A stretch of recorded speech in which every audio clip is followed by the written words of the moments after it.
अरुण, आप deputy SP में select हुए 2017 में और आप उसकी ट्रेनिंग में भी जा रहे हैं और now you had been selected for deputy collector in PCS 2018।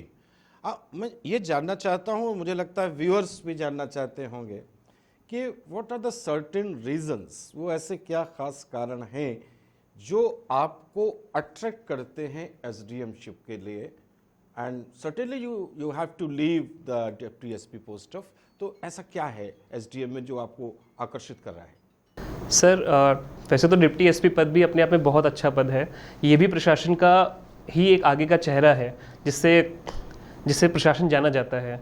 But प्रशासन का जो मुख्य चेहरा है वो एसडीएम के थ्रू ही आता है, क्योंकि एसडीएम के थ्रू आपके पास एक वर्क डाइवर्सिटी होती है। आप बहुत सारे मुद्दों पर बहुत सारी काम कर सकते हैं। आप जो है विकास प्रशासन से जुड़े काम कर सकते हैं, आप राजस्व प्रशासन से जुड़े काम कर सकते हैं, आप पुलिस प्रशासन से जुड़े काम कर सकते हैं। तो डेफिनेटली एसडीएम आपको एक वर्क डाइवर्सिटी देता है, क्योंकि ये एक समानज्ञ पद है। समानज्ञ पद होने के कारण ये किसी भी विभाग में किसी भी पद पर इसको रखा जा सकता है एसडीएम को पैरेलल लेवल पे।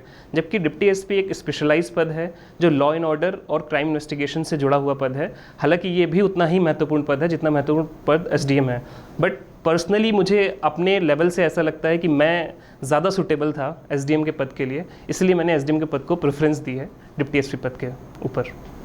अरुण, बहुत अच्छा बताया आपने। और एक बात मैं देख रहा हूँ, अभी से नहीं बहुत पहले से देख रहा हूँ, जब से आप यहाँ हैं, आप इंग्लिश मीडियम स्टूडेंट हैं, आपने बीटेक किया हुआ है, आप असिस्टेंट प्रोफेसर भी रहे हैं इंजीनियरिंग कॉलेज में, लेकिन आप एक तो अखबार हिंदी का पढ़ते हैं और आपने जैसे अभी समानज्ञ शब्द बोला, ये बड़ा कोर हिंदी है जो अच्छे हिंदी माध्यम के स्टूडेंट्स को नहीं पता होता है। तो आपकी हिंदी इतनी अच्छी कैसे है? सर मैंने अपना इंटरमीडिएट बीएसडी इंटर कॉलेज से किया है और मैं 12th तक हिंदी मीडियम का ही स्टूडेंट रहा हूँ। और सर 12th करने के बाद जैसे बीटेक है तो वो इंग्लिश में होता है, एमटेक भी इंग्लिश में होता है, जो इंजीनियरिंग कॉलेज की टीचिंग है वो भी इंग्लिश में होती है। तो फाइनली जो मेरा टचअप बना था वो इंग्लिश का ही बना था कि राइटिंग में इंग्लिश ज़्यादा रहती है, बट लैंग्वेज में जब हम बात करते हैं, कम्युनिकेट करते हैं, वहाँ मेरा हिंदी का ही टच है और वहाँ मुझे हिंदी ही बोलना ज़्यादा पसंद है।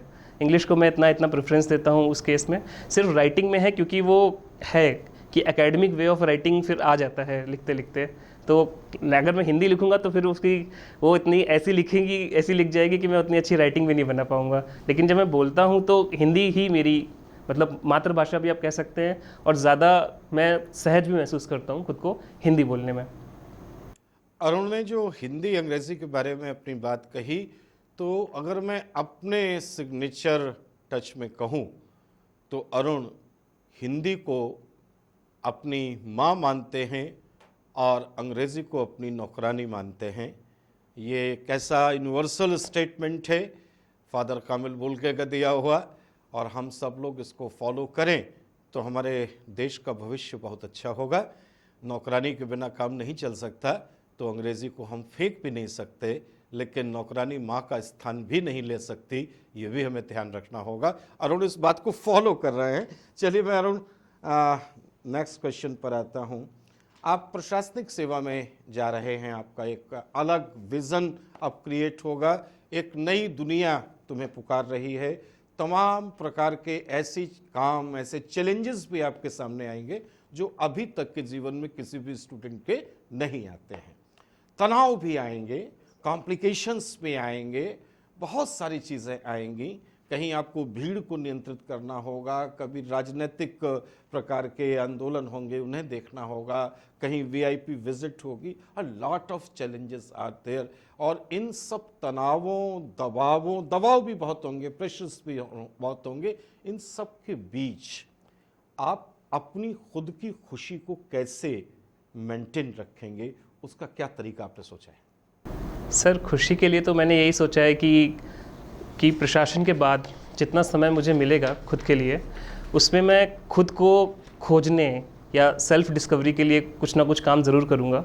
भले ही वो एक दिन में आधा घंटे का हो या एक हफ्ते में 1 घंटे का हो, लेकिन मैं कुछ ना कुछ खुद के लिए एक ज़रूर करूँगा, ताकि मैं खुद से भी सेटिस्फाइड रहूँ कि मैं अपने आप सेल्फ में भी हूँ कि मैं कोई ऐसा नहीं है कि एक मैकेनिकल फ्रेम बन गया है ब्यूरोक्रेसी का, जहाँ पर मैं पूरी तरीके से ढल चुका हूँ और मैं उसके बियॉन्ड नहीं देखना चाहता। मैं खुद में भी रहना चाहता हूँ, अपनी एक इंडिविजुअल पर्सनालिटी को भी रखना चाहता हूँ, क्योंकि मुझे लगता है खुशी बहुत ही पर्सनल होती है और हर किसी की अलग अलग फील्ड में अलग अलग तरीके से आती है। तो मैं अपने आप को जैसा मैं हूँ पर्सनल स्फीयर में वैसा ही रखने की कोशिश करूँगा। बाकी हाँ, प्रशासनिक तौर पे जो भी जिम्मेदारी आएंगी, जो भी भूमिकाएं मुझे निभानी होंगी, उनका संवैधानिक दायरे में, उनका विधिक तरीके से निर्वहन करूँगा। अरुण ने बहुत ठीक कहा कि प्रशासनिक अधिकारी बनने के बाद उनकी पर्सनैलिटी केवल रेशनल नहीं होगी, बल्कि बॉन्डेड रेशनलिज्म को वो फॉलो करेंगे। साइमन की बॉन्डेड रेशनलिज्म इसलिए कि जहां पर भावनाएं भी होंगी, इमोशंस भी होंगे, रेशनैलिटी भी होगी और अपने खुद के अस्तित्व को कायम बनाए रखेंगे, उसको ख़त्म नहीं करेंगे। ऐसा बहुत अच्छा होता है किसी भी पर्सनालिटी के लिए, और ऐसे व्यक्ति के सामने दुख आते भी हैं तो उनका रूप बदल जाता है। मेरी शुभकामनाएं हैं और उनके लिए कि उनके साथ ऐसा ही घटे। एक दो प्रश्न और हैं आपसे हो जाते हैं कि क्या कुछ ऐसा खास घटा आपकी ज़िंदगी में जिससे आपको एकदम लगा हो कि नहीं, मुझे सिविल सर्वेंट बनना है? सर, काफ़ी टाइम पहले, लगभग 10 साल पहले, 2010-11 के आसपास की बात है, हम लोग एक कैंपस प्लेसमेंट के लिए प्रयागराज गए थे कॉलेज में। तो मेरा एक दोस्त था निखिल के एक फूफा जी थे, वो वहाँ पर, हम लोग उन्हीं की गाड़ी में उन्हीं के साथ में गए थे। मतलब वो वहाँ पर पोस्टेड थे, वो प्रॉपर पीसीएस ऑफिसर थे और उस समय वहाँ पर प्रोजेक्ट डायरेक्टर की पोस्ट पर थे, पीडी की पोस्ट पर थे। मेरा फर्स्ट इंटरेक्शन किसी सिविल सर्विस ऑफिसर के साथ उस टाइम पे हुआ था और मुझे बहुत ही अट्रैक्टिवनेस फील हुई थी कि मैं एक्चुअली गया कैंपस इंटरव्यू देने था किसी और जॉब के लिए, लेकिन मेरा एक अट्रैक्शन बहुत ज़्यादा उस टाइम बना था कि नहीं, ये चीज़ इस तरह की सर्विस में भी जाना चाहिए। अगर मेरे पास मौका होगा, अगर मेरे पास ऑप्शंस होंगे तो मैं बिल्कुल जाना चाहूँगा। तो वहाँ से एक इच्छा, आप डिज़ायर कह सकते हो, वहाँ से शुरू हुई थी। और फिर ये था कि जो प्रोसेस है, मतलब जैसे बीटेक किया तो जहाँ कैंपस प्लेसमेंट हुआ वहाँ वर्क किया, देन एमटेक किया, लेकिन कहीं ना कहीं अंदर से था कि सिविल के लिए ही तैयारी करनी है। वो चीज़ जब मैंने 16 में फाइनली, मैंने जॉब भी इसी वजह से छोड़ी थी कि मुझे लगा था कि मैं जॉब के साथ शायद नहीं कर पाऊँगा, खुद के साथ ही जस्टिस नहीं कर पाऊँगा। तो 16 में मैंने जॉब छोड़ के प्रिपरेशन भी इसी बेसिस पे की थी और वो कहीं ना कहीं उसका जो इग्नाइटिंग पॉइंट था वो वहीं पे था कि जहाँ पर फर्स्ट टाइम कर रहा था आपको उन ऑफिसर को देख करके। सर, मुझे ऐसा लग रहा था कि मैं उस टाइम उन्हें एकदम अपने आइडल पर्सन की तरह देख रहा था। मुझे ऐसा लग रहा था कि मैं कंपनी में काम करने जा रहा हूँ और मैं ऐसा सेटअप रहेगा, और हम लोग आपस में डिस्कस कर रहे थे कि अच्छा ठीक है, टाई पहन लेते हैं, ये पहन लेते हैं, ये टाई रेड नहीं पहनेंगे, रेड थोड़ी ऑड हो जाती है, ब्लू टाई पहनते हैं, हल्की पहनते हैं। और वहीं पे दूसरी तरफ मैं उनको देख रहा था कि वो अपना आराम से आए, गाड़ी में बैठे और ऐसे चले गए, और फिर उसके बाद हम लोगों को पिकअप करने आए। तो मतलब एक फील हो रहा था कि ये एक पद है जहाँ पर आपको एक बहुत अच्छा रिकॉग्निशन मिल रहा है। तो कहीं ना कहीं अपने व्यक्तित्व में जी रहा है। Yes, और कॉर्पोरेट सर्विसेज में अगर आप जाते हैं तो आपको कॉर्पोरेट एग्जिस्टेंस में जीना होगा। जी सर। ऐसा कुछ महसूस हुआ आपको? Yes, कि यहाँ सेल्फ आइडेंटिटी को हम आइडेंटिफाई कर सकते हैं। Yes, sir. पाते हैं।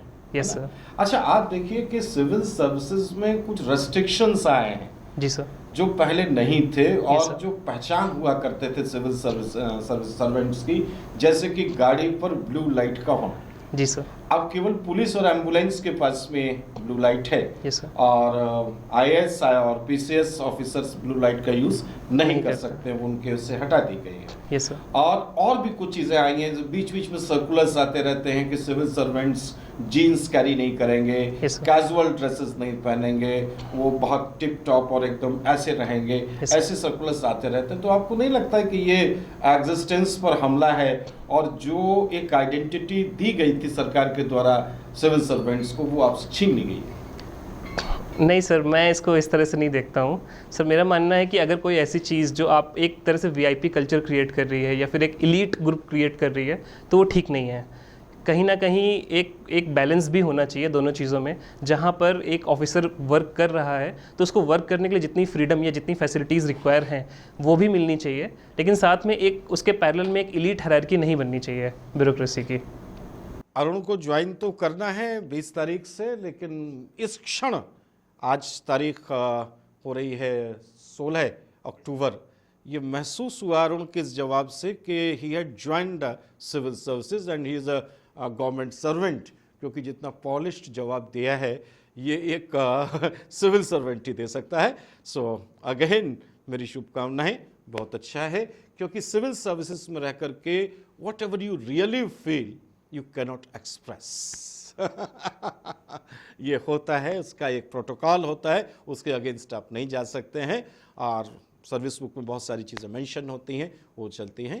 तो चलिए, मेरा सेशन पूरा हो रहा है and shortly ma'am is coming, और वो नेक्स्ट वीडियोस में कंटेंट के बारे में और सिविल सर्विसेज के राइटिंग पैटर्न के बारे में, इंटरव्यूज़ के क्वेश्चंस के बारे में she have to talk with Arun Dikshit. Okay.